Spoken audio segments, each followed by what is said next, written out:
Hey all, so I'm catching up on my war videos here. This is last Thursday's war against PBT, Pryde, Prod Battle Team. I always say Prod Battle Team in my head. I honestly don't know what they say. But very good alliance. Been a while since we faced them, but gotta be on top of things.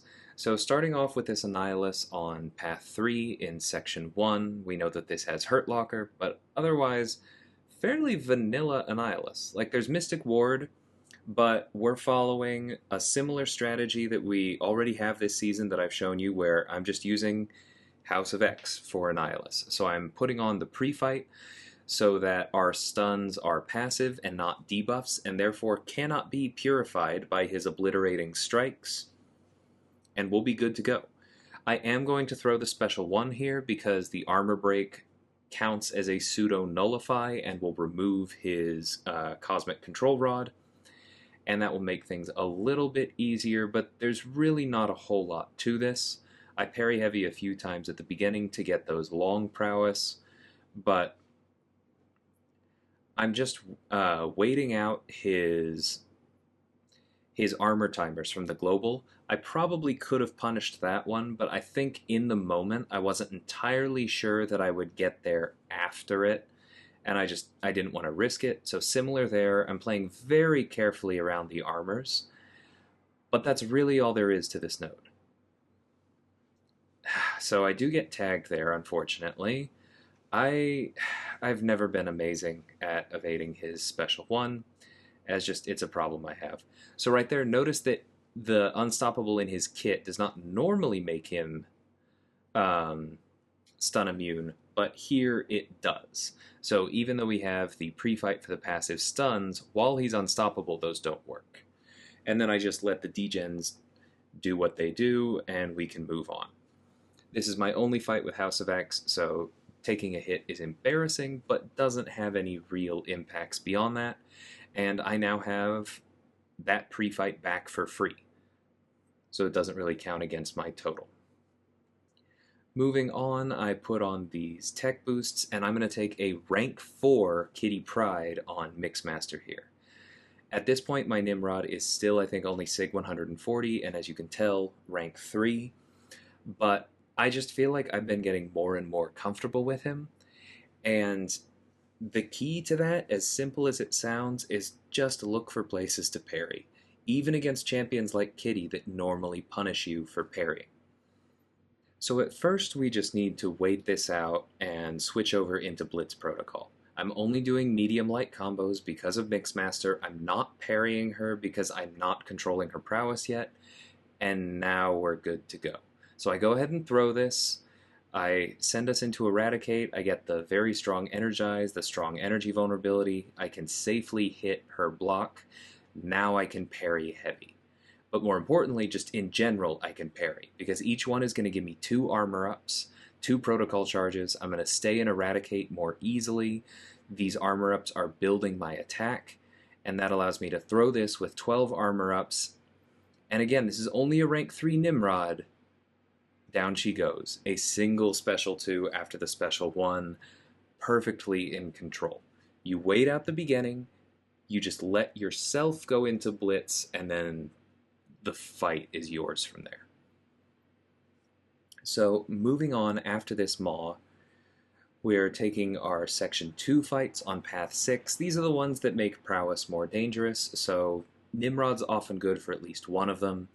This Apocalypse is a very standard placement because he starts with 2 prowess, the node gives him a 3rd, and 3 prowess makes specials unblockable here.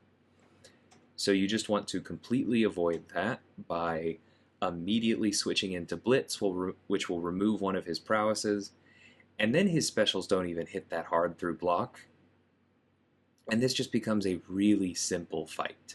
So he throws this, and I do make a habit of parrying the first hit, but you don't even need to. Look how little the others did, just in terms of damage against all of this armor. Again, I throw the special 1. Apocalypse is fairly beefy. I don't want to bet on the special 2 taking him down, This puts us into Eradicate, which allows us to hit harder on the basic hits. It allows us to continue building armors. I back off because I want to parry one more time to refresh Eradicate by getting us to 10 total charges, and then I throw the special 2. And notice that even then, it doesn't quite finish him off, but because the energy vulnerability applies to our basics too, we're able to very quickly finish that out. So I'm going to cut the recording here because I go to duel for this next one, and that's because this is a really good placement. Normally against Dragon Man, you want to get rid of his power charge in one of two ways. You want to stun him by parrying, usually by parrying, which is very dangerous on this node because there's hard knock life and it will make everything else worse. Or you block his special 1 so that he places the ineptitude on you, and that gets rid of the power charge. Or you push him to his special 2, and you probably block at least the first couple hits of that, which also gets rid of the power charge. But blocking either of his specials on this node will give him a prowess for the next special, and when he has 3 of those, he goes unblockable, which starts to become a problem. So that's why we're using Tigra for this, because what we want him to do is throw a single special 1 or special 2. It doesn't matter. We just need to get rid of the power charge. And then we are going to make sure we keep Neutralize up. Because if we keep Neutralize up, when it tries to come back there, then it's gone forever. So now this is just a Dragon Man. A perfectly normal Dragon Man who requires us to, back up from his specials, but he's not going to have any power gain other than Mystic Dispersion. So we do have to watch out for that, but this fight just became much, much simpler. We throw these heavy counters. We're already almost done. It's not even a minute in, and there you go. Before the 1 minute mark, Tigra has it down. So moving on to the mini-bosses here. We have Hulkbuster on node 50. I had... I believe it was Meta for this one who placed the shock pre-fight from Odin on this, just to make sure that I don't take too much at the very beginning from the shock, because usually with Tigra what happens is that one of your very first hits is going to hit hard enough to remove that armor up, place the shock on yourself, and it can hurt. But with the shock pre-fight, that's just going to be healing, and then there's not much else that he can do in this fight. He does have the global, and if you don't control it, both the global and his own healing can be a problem, because when his healing is up, he goes unblockable. But as long as you just bait out heavies and special 1s and stay on top of them, it's a very simple fight. If, like right there, Neutralize actually expires before he throws his specials, then he also has those short unblockables, which just feed Mystic Dispersion. So one of the easiest Tigra fights on the map, honestly. And then we move on to this Super Skrull. This brief pause right there while I'm looking is me considering whether it makes sense for me to go and switch on recoil.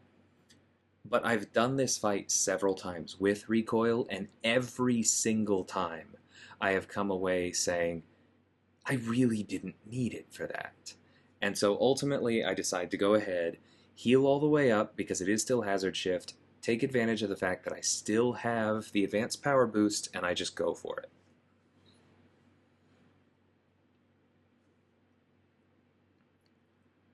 And so right away, we punish this heavy, and you're going to notice me make a mistake right here.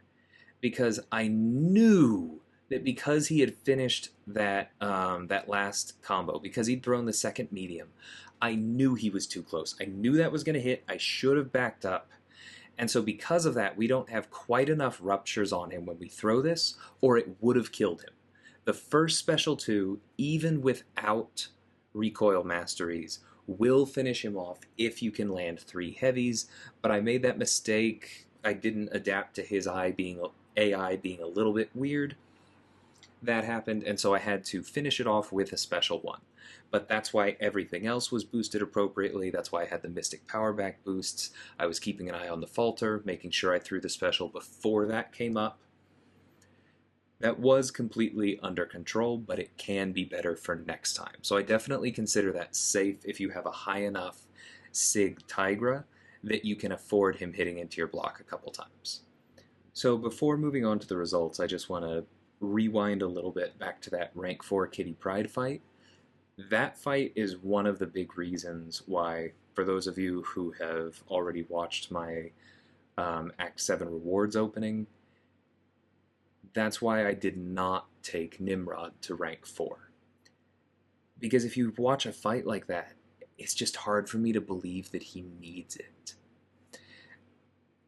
And so I didn't take him up. I did take Tigra up because I just think that she benefits a little bit more. Even with that mistake, the Skrull fight would have been down with a single special 2 without recoil. Much simpler there. And I just think that's going to be the better move for my account in the short term. In the long term, Nimrod's going up too. He's an absolute monster. But for now, he's staying at rank 3 and just moving up to Sig 200. So unfortunately, we did lose this war, and it was a painful one. We actually lost on the tie, and we had some really uncharacteristic deaths. So starting out 1-3 with a loss on a tie, I mean, this is just not our best season opener. So hopefully we can turn it around from here. But hope you guys enjoyed this one, enjoyed the gameplay from Tigra, Nimrod, and House of X, 3 of my favorites. And until next time, thanks so much for watching, and take care.